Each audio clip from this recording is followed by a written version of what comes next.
లేకపోతే ఏడు చెరువు అయిపోయేది కన్నీళ్ళతో. చాలా కంట్రోల్గా ఉన్నా, చాలా కంట్రోల్గా ఉన్నా.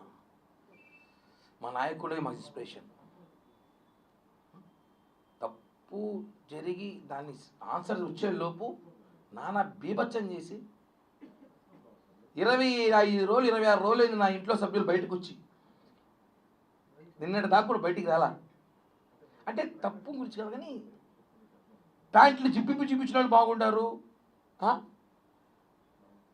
భార్యలను వదిలేసి 2-3 అమ్మాయిలతో తిరిగేవాడు బాగున్నాడు, గంట అరగంట సొక్కాయలు ఇప్పేసినప్పుడు బాగున్నాడు. అసలు వీడియో ఒరిజినలా కాదా అనేసి ఆ అమ్మాయి చెప్తా ఉంది. ఆ వీడియోలో ఏముందో లేదో మీరు చూసారు, ఏం చేయాలి దానికి పెద్ద బీభత్సం చేసి, ఒకవేళ జరిగినా ఒక చైన్ వేసుకుంటే ఇది రాద్ధాంతం చేస్తారా అంటే ప్రపంచంలో చైన్లు అమ్మేయడం మానేలు అందరూ. షాపులు, బంగారు షాపులు మూసేసేట్రా. వాస్తవాలు మాట్లాడుతున్నా. ఎంతమందికి కాలితే నాకెందుకు? నా గురించి ఒకరు ఆలోచించినప్పుడు ఒక గురించి నేను ఎందుకు ఆలోచించాలి? 26 రోజులు చాలా నేర్చుకున్నా. నా జీవిత చరిత్రలో మర్చిపోలేని రోజులు. ఎందుకంటే అంటే 6వ తేదీ నేను జగన్మోహన్ రెడ్డి తిడితే 7వ తేదీ సాయంత్రం నాకు ఫోన్ వచ్చింది. ఒక వ్యక్తి, నా అత్యంత సన్నిహితుడు, ఆ అమ్మాయి ఏదో సూసైడ్ అటెంప్ట్ చేసి నీ పేరు రాస్తుందంట చూడు అన్నాడు. 8వ అదే జరిగింది. అంటే నాకన్నా ముందు నా చుట్టుపక్కల తెలిసిపోతుంది ఏం జరుగుతుందో. బాధ కదా. ఏం జరుగుతుందో నాకన్నా ముందు నా చుట్టుపక్కల తెలిసిపోతుంది, నాకు లేటుగా తెలుస్తుంది. అంటే బాధితుడు నేనా మీరా అంటే అర్థం చేసుకోండి ఏం జరుగుతుందో. కరెక్ట్ కాదు ఇవన్నీ. ఒక మనిషి ఎదుగుతామంటే నేను ఎవరు డబ్బులు కొట్టేసి ఎదగల.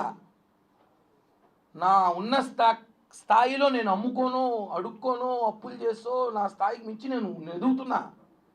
ఏం రాజకీయం సామాన్యుడు రాజకీయం చేయకూడదు ఏమంటే కిల్లి కొట్టామేవాడు బేడాలమ్మేవాడు రాజకీయం చేయకూడదు అంటే మోడీ యాడ్ని చూచాడయ్యా? ఎన్టీ రామారావు యాడ్ని చూచాడు?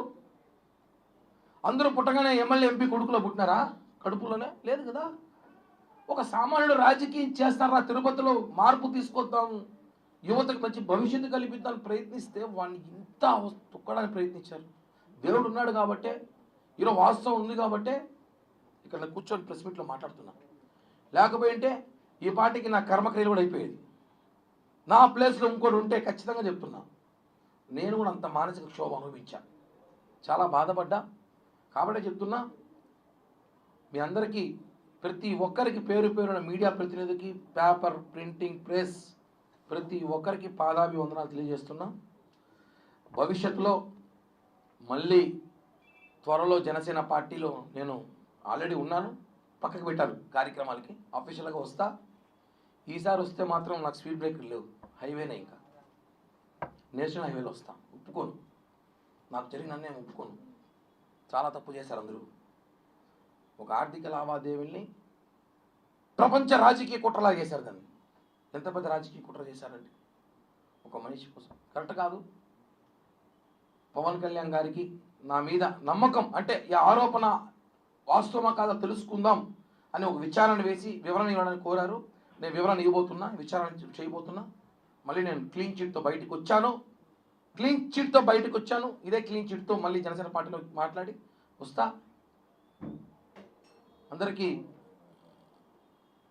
ఒకటే, నాకు సహకరించి ప్రతి ఒక్కరికి పేరు పేరున ధన్యవాదాలు. దయచేసి ఇంకోసారి ఆడవాళ్ళని పెట్టుకొని మాత్రం ఎవరు కూడా రాజకీయాలు చేయాలని చూస్తే ఇలా యూటర్న్ వైటర్న్ అవుతాయి. ఇది మాత్రం చెప్తున్నాను.